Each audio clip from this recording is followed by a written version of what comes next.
त्या बाजू एखाद्या व्यक्तीला त्याच्या फेवरमध्ये असतात असं त्यांचं कधी कधी वागणं असतं. आणि ज्याच्या अगेन्स्ट तसं वागणं असतं त्याला वाटत असतं की साहेबच जे आहेत हे चुकीचं साहेब आहे, असं बायस ज्याला काय म्हणतो आपण भेदभावपणे वागत आहेत.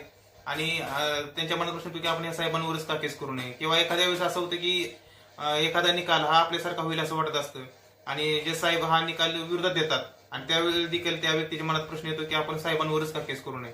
तर मग अशा साहेबांच्या विरुद्ध केस करता येते का? तर तसं बघायला गेलं तर करता येतेही आणि नाही. पण करता कधी येते आणि करता कधी येत नाही हे देखील महत्वाचं आहे.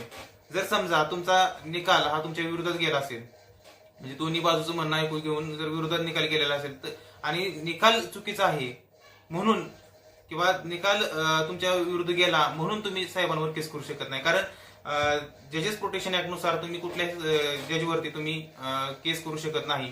किंवा तुमचं असं काहीतरी असेल की साहेब बायस वागत आहेत, म्हणजे एखाद्या भेदभाव करत आहेत, एखाद्याचीच बाजू